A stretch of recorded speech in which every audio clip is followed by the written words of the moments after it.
Very good morning, student. Welcome to all in physics class.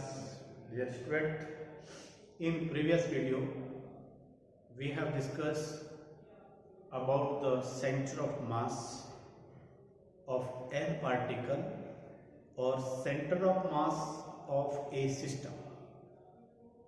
तो centre of मास का मतलब meaning ये है कि हम किसी भी ऑब्जेक्ट को, अगर पूरे ऑब्जेक्ट को सपोज किसी भी एक पॉइंट पर सेंट्रलाइज कर बैलेंस कर सकते हैं, उसे हम सेंटर ऑफ मास कह सकते हैं।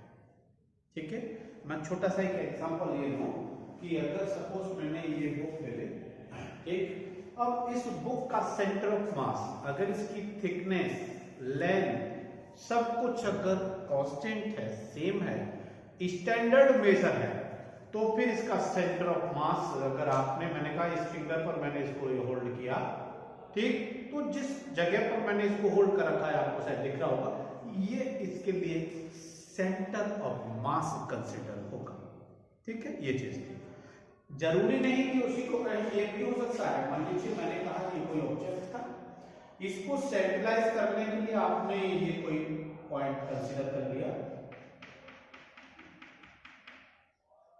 ये इसे सेंटर ऑफ मास कहते हैं, या ये भी कह सकते हो, इसी को मैंने यहां से हटा दूं बेटा, it is also that possible कि मान लीजिए मैंने यहां से इसको हैंग कर दिया, ये तो भी ये सेंटर ऑफ मास ही होगा। Any method you can choose for the centre of mass. In 3 dimensionally बात करते हैं, तब हम इसके लिए ये बात कर रहे थे जो कल मैंने फॉर्मूले कुछ डिस्कस किए थे, x axis, y axis, z axis. तब तो मैंने कहा था कि सेंटर ऑफ मास इस पोजीशन को आर दे दो, तो हर पॉइंट का पार्टिकल की पोजीशन यहां से अलग अलग होगी, क्योंकि कोई भी सिस्टम ऐसा नहीं होता जिसमें बहुत सारे पार्टिकल्स नहीं होते। There are many particles in every system. ठीक, so for there the centre of mass are equal, तो वो मैंने कल फॉर्मूला आपके साथ शेयर किया था, उसी को मैं कंटिन्यू करके शेयर करने लगा। ठीक है, तो आप इस वीडियो में पढ़ेंगे सेंटर ऑफ मास। चलिए, मैंने एक हेडिंग लिखा Cartesian coordinates of the centre of मास। ये कार्टेशियन कोऑर्डिनेट के कंसीडरेशन में मतलब क्या कहें, मैंने कहा कोई एक्स एक्सिस और वाई एक्सिस ये कंसीडरेशन लिया, ये ठीक, x axis, y axis, z axis, this is the origin. ठीक, then how we can represent the center of mass along the x-axis or in the term of x-axis. Suppose there is a rod or length object, rod ले रखा है या length object जैसे ये ले रखा है,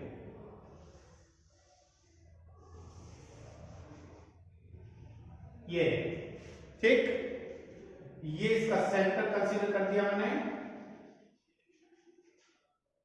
Clear?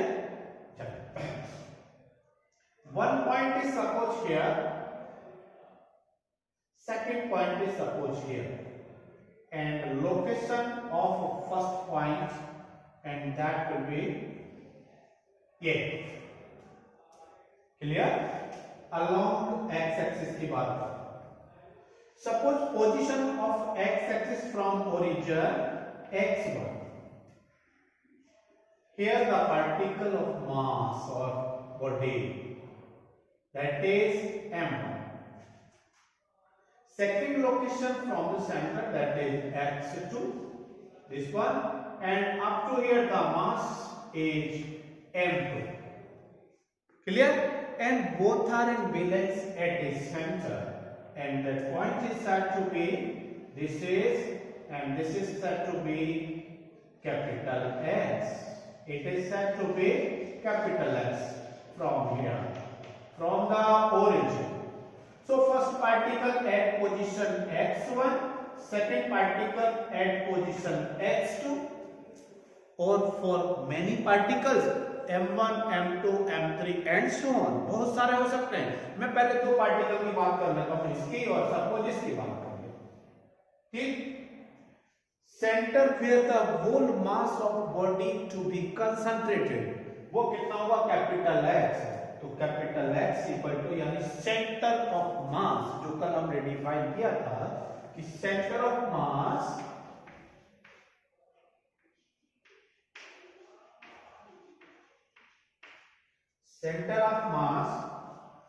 along x axis, x axis पर सेंटर ऑफ मास कितना होगा, that is capital X equal to m1 x1 plus m2 x2 divide by m1 plus m1 plus m। ठीक, ये तो आ गया दो पार्टिकल के लिए along the x axis, m1 x1 plus m2 x2 upon m1 plus m2.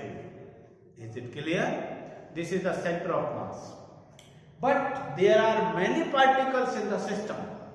Means for small n particles, small n particles यानी n particles के लिए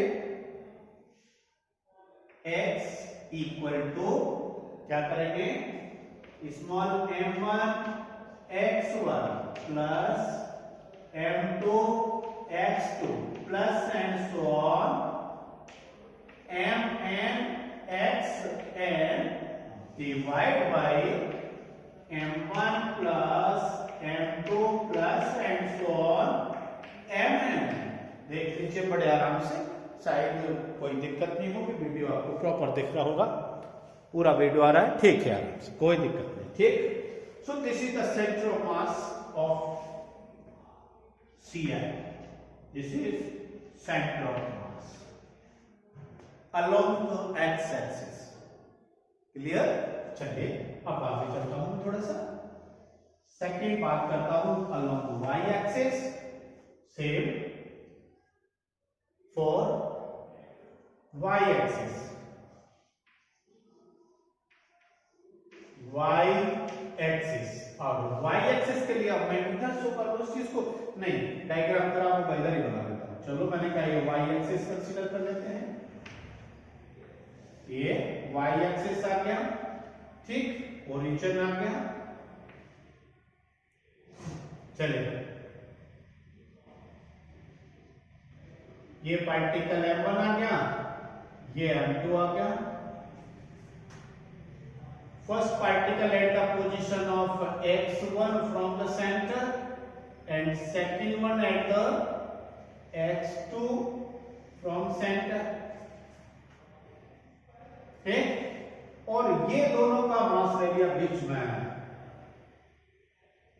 ये दोनों का मास सेंट्रलाइज किया कि जहां सेंटर ऑफ मास बैलेंस होगा बेटा, इसे कहा मैंने, सॉरी ये y2 कहना, सॉरी बेटा, sorry very sorry, it is y1, it is y2 and it is said to be capital Y।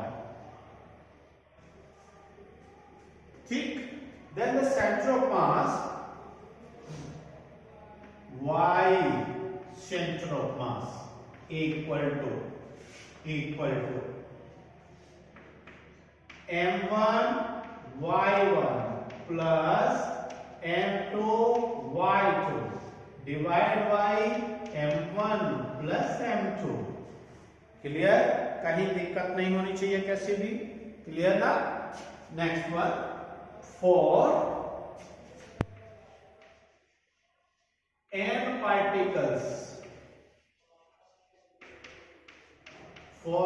particles, y equal to center of mass m1 y1 plus m2 y2 plus and so on, sorry, mn yn divide by m1 plus m2 plus and so on m। ठीक। अच्छा, चाहो तो इसे थोड़ा suffix में लिख सकते हैं, इसे भी लिख देता हूं, यहां जगह है मेरे पास में। ये लिख सकते हैं इसको, centre of mass Cm equal to summation mi ri over, और not ri, it is xi, along x है ना, xi over capital M। Capital M mass of whole system along the x axis, m1 x1, I equal to 1 to n। ये लीजिए, same यहां आ जाता है, इसकी बात कर लेता हूं मैं कि y equal to summation mi ri over mi yi over capital M total mass, और I इक्वल टू आएगा बेटा I equal to 1 to n। क्लियर? तो ये शॉर्ट फॉर्म आ गई, यानी जहां भी कोई सीरीज में इक्वेशन होती है, सीरीज में फंक्शन होता है, तो हम उसे इस तरह से रिप्रेजेंट कर सकते हैं, कोई दिक्कत नहीं। मैं थर्ड पोजीशन पर आ जाता हूं। चलिए, अब समझ में आ जाएगा, कोई दिक्कत नहीं। अलोंग जेड एक्सिस की बात कर लेता हूं। For Z axis, for Z axis same x axis, y axis and z axis है। Along the z axis, suppose first particle is here, second particle is here, it is at the position of z1 and it is at the position of z2 from the origin, center से।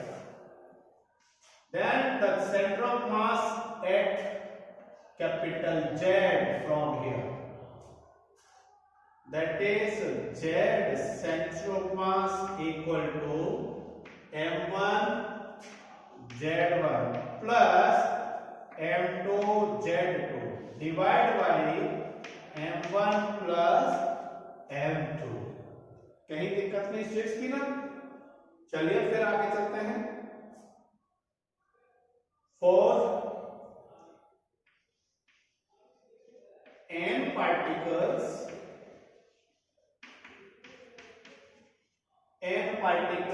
इसी system को along z axis की बात कर रहा हूं, तो इसी को मैंने क्या किया, n पार्टिकल के लिए, जैसे यहां से पूरा एक सॉरी वेरी सॉरी, यस, ये पूरा एक रॉड कंसीडर इस तरह से, ये लाइक, तो z centre of mass equal to m1 z1 plus m2 z2 plus and so on mn zn divide by m1 plus m2 plus and so on mn। कोई दिक्कत नहीं। चलिए फिर आगे,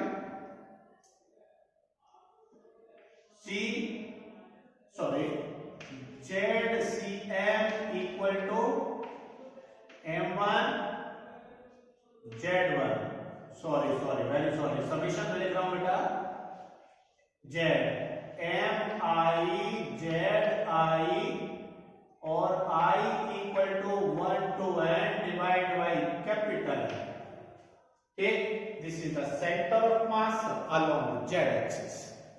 तो कल हमने जो कुछ कंटेंट्स किए थे, उसमें से x axis, y axis and z axis,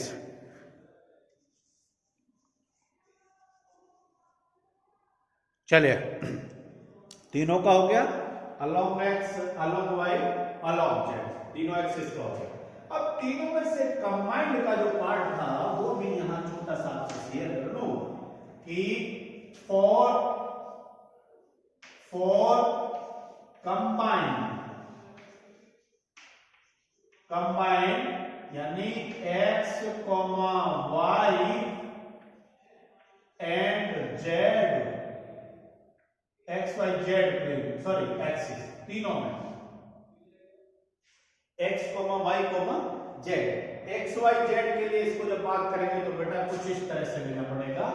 मैंने डायग्राम तो ये ले लिया, कहीं भी दिक्कत नहीं आएगी। देखो मैंने क्या किया, ये कंसिडरेशन ले लिया आराम से, ठीक। इसमें चलिए एक्स वाई जेड, ठीक। चलिए स्टार्ट करते हैं। M1 M2 M3 M4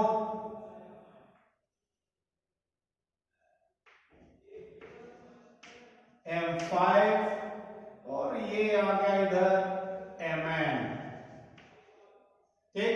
ऐसा कोई सिस्टम, ऐसा कोई पॉइंट बॉडी है जिसके हर पार्टिकल का सपोज सेंटर ऑफ मास मैंने यही कर दिया, या ये Mn कर दिया, या फिर ये भी कर लेते हैं यहाँ Mn तो पार्टिकल है लेकिन सेंटर ऑफ मास सपोज यहाँ बैठा हुआ है, ये बैठा हुआ है सेंटर ऑफ मास Cr, ये कर दिया बेटा।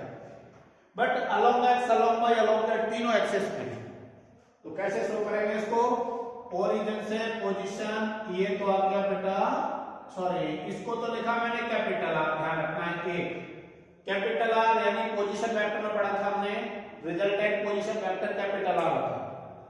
फर्स्ट का पोजीशन कहा R1, सेकंड का कहा, फिर का कहा R4, ये R5 और ये आ गया R2, ये आ गया R3 और ये आ गया R1, अलग अलग आ गया ना।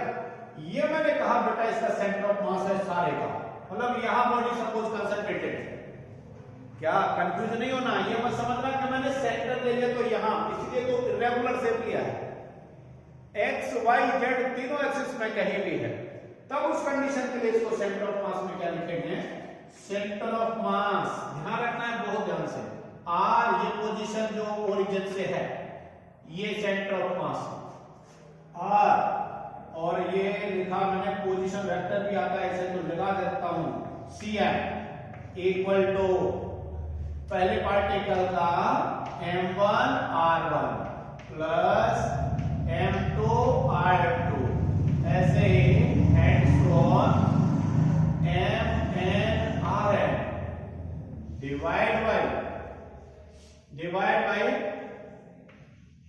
M1 plus M2 plus and so on Mn, ठीक।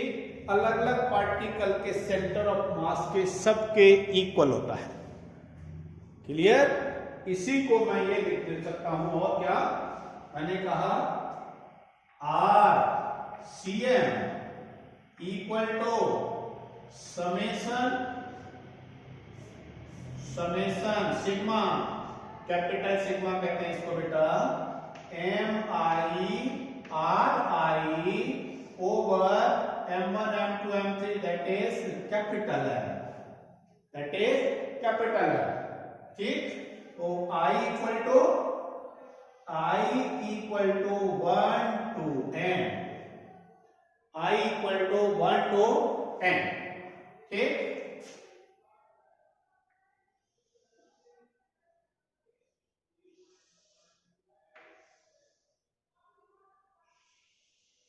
ये देखिए RCm equal to MI over capital है, ठीक। और चाहे तो इस m को इधर मल्टीप्लाई करके भी लिख सकते हैं, तो कैपिटल M और बेटा capital RCm equal to summation या sigma MI I equal to 1 to n, एक इस फॉर्म में लिख सकते हैं, दोनों में से कोई भी फॉर्म लिख सकते हैं। So this is the centre of mass along x, along y, along z axis, ठीक है। तीनों का सेंटर ऑफ मास हो गया, तीनों के सेंटर ऑफ मास को, ठीक है। चलिए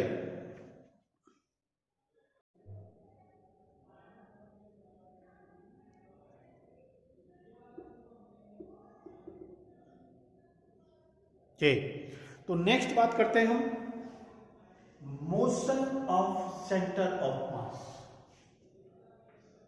motion of centre of mass,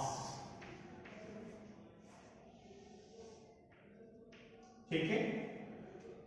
in the motion of centre of mass, motion में सबसे पहला आता है चेंज इन पोजीशन, क्योंकि मोशन किसको कहते हैं?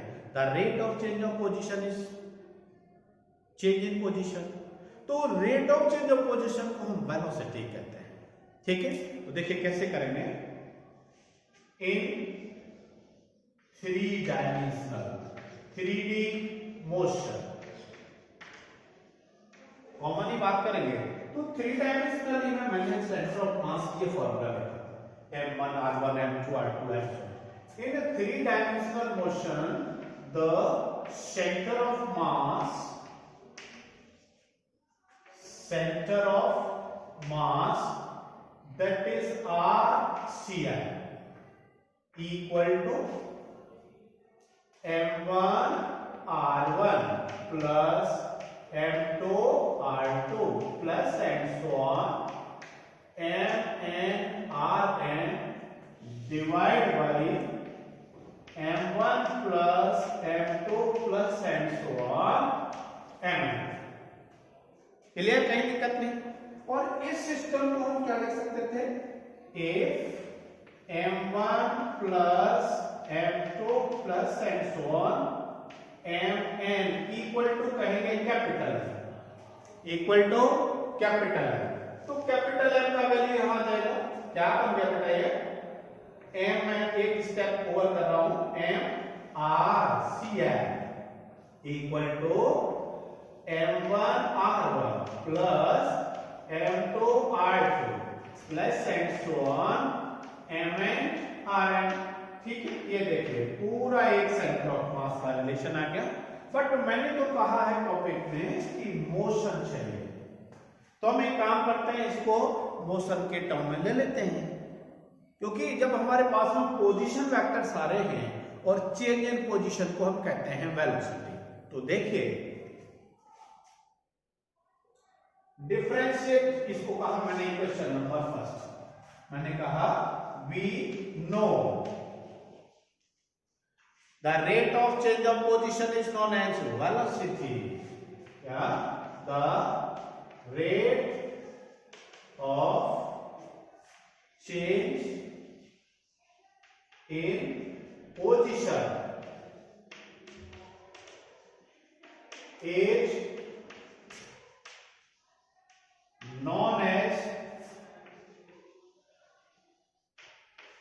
velocity, known as velocity, that is velocity, that is velocity equal to होता है बेटा dr over dt, this is the formula for the velocity, ठीक।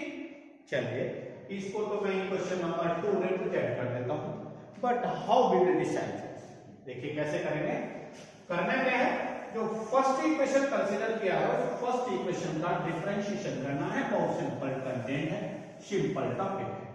कैसे? Yes, differentiate equation first with respect to t, differentiate equation 1 with respect to t on both sides, दोनों sides में देखिए क्या आएगा, m कॉमन ले लिया, dr ओवर dt, इस r का डिफरेंशिएशन करना है केवल, m मास है, mass remain same, equal to m1 dr1 over dt, only position, क्या कहा है, rate of change of position, तो position will be change only, तो जो चेंज होगा डिफरेंशिएशन उसी का, plus m2 dr2 over dt plus and so on, धीरे धीरे आगे ठीक, लास्ट तक क्या जाएगा, इन लास्ट एम एन और D R N over D T आ गया बेटा, कहीं दिक्कत नहीं। चलिए आगे थोड़ा सा सॉल्व कर दो। मैंने कहा ये d r over D t को क्या कहा है क्वेश्चन सेगमेंट में, this is known as the velocity. Then how we will represent, capital M as it is, v d r over D t को वी कहा और सी आर कहा, ये equal to m1 dr over dt velocity 1 आ गया बेटा, plus m2 और बेटा dr over dt velocity of 2 आ गया, ठीक है, plus and so on mn और vn आ गया, कहीं दिक्कत नहीं ना, कैसे भी सिंपल फैक्टर में अपने आप वेलोसिटी जनरेट हो गया, ठीक। तो this is the centre of mass for velocity. और करके देखो कैसे रिप्रेजेंट करेंगे इसको, और मैं लिख देता हूं, और velocity of centre of mass only equal to m से इधर डिवाइड करना है तो क्या आएगा, m1 v1 plus m2 v2 plus and so on mn vn divide by capital, ये ठीक, डिवाइड बाई कैपिटल है, कहीं दिक्कत नहीं कैसे भी। तो centre of mass for the velocity, ये this is the centre of mass of velocity. कोई समस्या नहीं होनी चाहिए, कोई दिक्कत नहीं होनी चाहिए। फिर आगे के जो 2 वीडियो हैं उस वीडियो में, अगले वीडियो में आएगा एक्सीलरेशन, मोमेंटम, फोर्स, एनर्जी, ये टर्म आएंगे, तो इन टर्म को हम अगले वीडियो में लेंगे बड़ी आराम से, आसानी से। Along x, along y, along z तीनों को कंबाइन करके पढ़ लेंगे। उसके बाद मैंने पोजीशन वेक्टर के टर्म में दे दिया था यानी इन 3 डायमेंशनली। उसके बाद फिर लास्ट में लिया motion of the centre of mass में the rate of change of position, ठीक है। तो आप वीडियो को देख लीजिए ठीक से। और हाँ, एक बात ध्यान रखना है कि एक बार इस चैनल को सब्सक्राइब कर लेना बेटा प्लीज। हो सकता है कि चैनल सब्सक्राइब नहीं है, आप लोग देखते ही हो केवल, तो प्लीज आज ध्यान रखेंगे कि एक बार उसे कर लेंगे। Thank you to all of you, have a nice day, wish you all the best, good bye.